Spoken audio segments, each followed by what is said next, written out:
Less booze, more breakthroughs. My creative career took off when I cut back on alcohol, and today I'm giving you all the tips and tricks I used so you can do the same.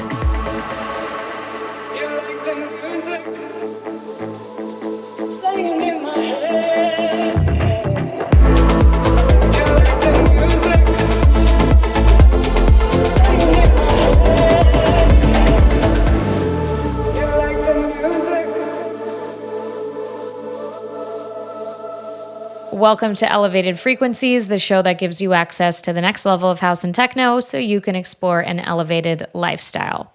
If you work in nightlife or you just enjoy going to clubs or shows, you know that alcohol is practically synonymous with this lifestyle. Alcohol is a way for people to open up, especially introverted artists in a scene that can be so overwhelming. As an introvert myself, with trauma that stems back from my high school days, alcohol is like, it was a way to mask how I really felt when I was out. It was kind of like my protective crutch, if you will. That is until last year when I took a little hiatus from drinking and my life changed for the better. Today, we're going to talk about some of the benefits of drinking less, how it affects your ability to be in the nightlife scene, because it does, and some tips on how to develop a healthier relationship with booze. Everything I'm talking about comes from personal experience, and I am going to mention it all from the good, the bad, and the ugly.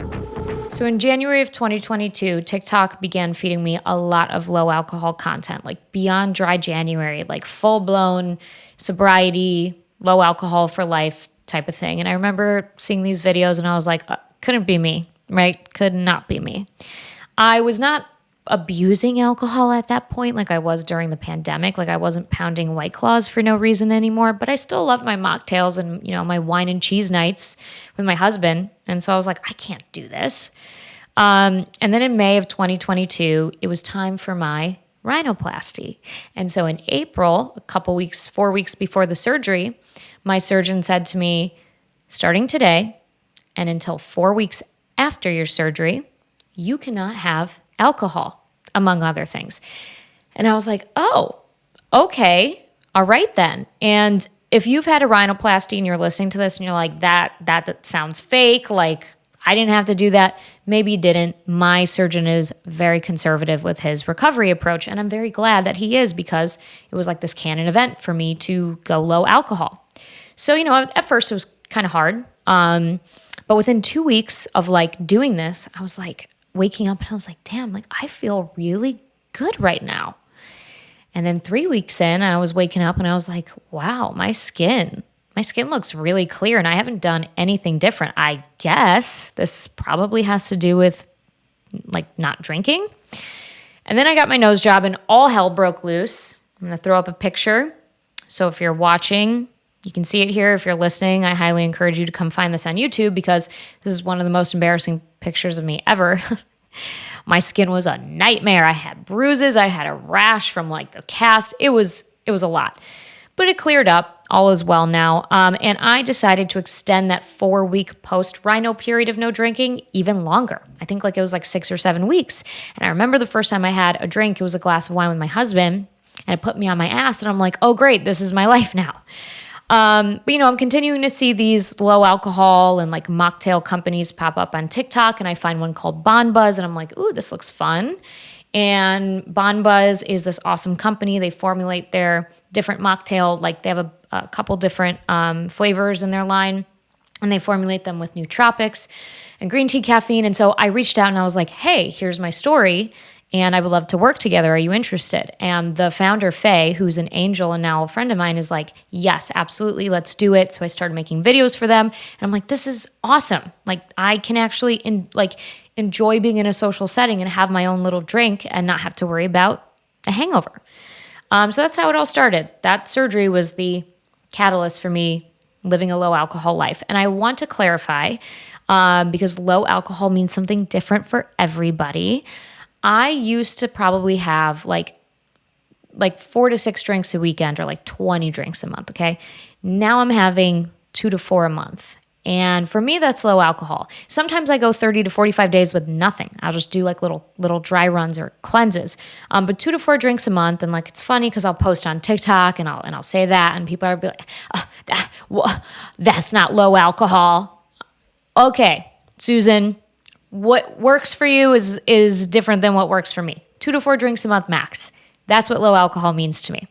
It can mean something different for everybody. So this is not medical advice. I'm not giving medical advice in this podcast episode. This has nothing to do with addiction. That's a different story.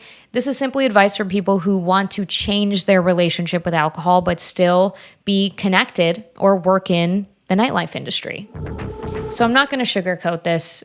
Living a low alcohol lifestyle is not always easy, especially if you work in the industry, you're an artist, or you just enjoy nightlife. I'm going to talk about that later because I feel like it would be a disservice not to mention it. But first, I want to talk about the good stuff, the positives of going low alcohol. So some immediate benefits of significantly cutting down booze. I'm going to tell you what happened to me. Number one, I mentioned this a little bit earlier. My skin got instantly clearer. Right away, I noticed less redness on my cheeks and my chin. I'm wearing makeup now if you're looking at me, so it's hard to, see that. But I do have mild rosacea that can flare up with whatever I eat or drink or whatever. And a lot of that went away from cutting down booze. And my eyes just seemed brighter. Like I seem more awake now than I ever did before. And I'm not just talking about like immediately the days after I drink. I'm talking about like the long-term effect. My skin has looked so good and my eyes. Okay, number two, the quality of my sleep has skyrocketed. I used to have a horrible teeth grinding problem. And I still do on occasion when I'm stressed, but it mostly was related to alcohol drinking, right? Like I would grind my teeth in my sleep after I drank, and then I'd wake up with these horrible migraines. And then I would take ibuprofen and it'd be this whole like trifecta of problems. I have experienced significantly less headaches because I'm not grinding my teeth and I'm just sleeping better in general. It's a good quality of sleep. There's scientific evidence out there that shows how alcohol affects your sleep. It's awful. So the sleep has been a lot better. And then number three, a lot of my gut issues have cleared up. I am now dealing with something called SIBO, which I've talked a little bit about on my TikTok. It's a different story. But when I cut down on booze, I stopped taking so much ibuprofen. Like I said, that wrecks your gut. And then obviously the late night eating that comes with it. Alcohol is just not good for your gut microbiome. And so cutting back on that, I just noticed in general the look of my body and just the feel of my stomach organ has been so much better. Number four, my mental health improved so much. Like so much, it's actually crazy. I used to obsess over counting calories for one. And when you're drinking, so many drinks, you're like, oh my God, I have to drink this skinny drink or whatever, which doesn't actually matter when you're drinking like 6 to 8 of them a night. But now that I save my alcohol intake for special occasions, I can indulge in like these really tasty cocktails guilt-free, right? So my mental health isn't suffering from that. And I don't have anxiety.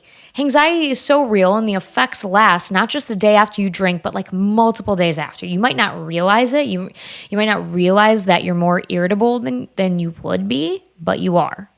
That stuff lasts for a long time. So, little shit that used to like worry me sick is not even a blip on the radar anymore. And this has been really pivotal for me growing my business. Like if I had anxiety all the time, I don't think I could have grown my business. Number five, I don't do or say things I regret anymore. And that's self-explanatory. Like I said, I can't express this enough. I don't think, in January of 2022, I started my business. And in May, June is really when it started to ramp up. And I directly correlate that to drinking less. I feel like having a clear mind and not letting my judgment be clouded by nights out where I'm heavily drinking or anxiety, like that is how I've achieved business goals so much faster. It's so ingrained in our society that I don't think a lot of people realize that it is affecting their potential and their ability to grow in their career, love life, personal goals, whatever it may be. So if you're a DJ or an artist or any sort of creative and you feel like you're stuck in your career, I'm not saying that this is the reason, but maybe the alcohol is contributing to it. So maybe it's worth exploring if you can change your relationship with alcohol. So you may be thinking at this point, there's no way I can do this. Like, that all sounds nice and fine and good, but I can't. Like, I can't do this. How am I going to enjoy the scene, work in a club, DJ a gig, completely sober? And trust me, those concerns are valid. As a 31-year-old who's both worked in the scene and just been a spectator, like, my tolerance for being in large groups of people and dance floors, shoulder to shoulder, getting bumped into, is already very low. And then when you throw in being sober into the mix, it's pretty much, I have a zero tolerance policy. I've thrown down for bottle service and only drank water just to have my own space. Like, yep, here's $150, $200. Let me sit at this table. I will drink my water and I will be happy because I want to see this DJ and I don't want to be bumped into. But that's obviously not feasible all the time. I also paid an insane amount of money for icon tickets at ARC, and I think I had 2 glasses of champagne all weekend, but I did that because I wanted the space. It is what it is. So I paid a lot of money for all-inclusive drinks and had 2 all weekend. Your tolerance for stupid behavior just dramatically reduces when you stop drinking alcohol or you're sober at events. Like, you'll get so irrationally irritated with people who are just having a good time. Like, they're just trying to have fun and you're annoyed with them, and that's the honest truth. I'm not going to lie about that. There's no reason to lie about that, because if you try this and experience it, I don't want you to come back at me and be like, hey, you didn't tell me that this part fucking sucks. That's why if you ever see anybody at a club or a venue and they have a sour look on their face, like, just show them a little empathy, because everyone's probably being really annoying. What you have to unfortunately understand is that you are the one going against the grain. If you choose not to drink, you're the odd one out, and everyone else is just acting like within the, like they're being drunk assholes, where being a drunk asshole is tolerated and accepted and expected. So it's really not them, it's you. And you also have to be okay with that. So what you'll find is if you take this journey, you're going to be more selective about the events that you go to. And if you work in the scene, you're just going to have to set some boundaries for how your night's going to go. Maybe you don't go to the pregame and you just meet people at the venue, or you bring your mocktails. We'll get into some tips next, but maybe that boundary is you don't hang out with certain people because that's all they want to do. It really makes you take a hard look at what you're doing in life, who you're surrounding yourself with, and sometimes things got to change, and that's for the best. There are some really cool places in Chicago. I shouted them out on my social last week, where you can get some awesome mocktails as well. So go check that out. Mocktails are becoming so commonplace in the city, which I love. So if you're working and you want it to look like you have a drink, so nobody harasses you and tries to give you a drink, like, mocktails are such a great way, and nobody knows the difference. Nobody's paying that close attention. Okay, let's get into some tips on how you can do this low alcohol thing, because that is what you're here for, I'm assuming. So, number 1, you're going to try to do a 4-week detox. Let me clarify, I am not an all or nothing type of girl. I think life should be lived in moderation, period. Again, we're not talking about addiction here. We're just talking about people who want to change their relationship. Moderation is key to any happy life. But if you can detox your body for 4 weeks and then document those changes, like write down all the things you're experiencing, whether it's, physical, mental, whatever, this is going to give you the motivation to go low alcohol long term. I promise you, you're going to see changes in 4 weeks. You just will. Like everybody does, scientifically proven, okay? So keep a journal and take notes of those changes and really try to stick to that detox. Number 2, you're going to find a mocktail brand that you like. I already talked about Bonbuz. So they have 2 flavors. There's an original and like a sweet heat flavor, which I love, especially for the holidays. They just came out with these cutie little cans too. So you can take those with you to pregame at other people's houses. There's so many mocktail brands out there. I just went to an event at a mocktail shop. It was like a mocktail making class. And this mocktail shop had like I couldn't even count, like over 50 mocktail brands. They're everywhere now. Find one you like. And some of them even have low percentage alcohol, so very, very low ABV. I don't know, but very, very low. So you can play around and find out what works for you. Ritual is a great brand. They have like, instead of their own spirit, they have like a non-alcoholic tequila, a non-alcoholic whiskey. So it kind of tastes like what you're used to, but without alcohol. Number 3, this is one of my favorite tricks. Alcohol, in my opinion, is the gateway to more alcohol. So you have one, and it's like the floodgates open, right? So every time you go out to dinner or a club or whatever it is, start with a mocktail. So either get a mocktail that's on the menu. If they don't have one, get a Topo Chico with lemon and lime or Sprite or whatever. They won't care, like ask for it in a fancy glass. They won't care. Just be like, can I have this in a wine glass? Whatever it is to make you feel better. Start with a mocktail.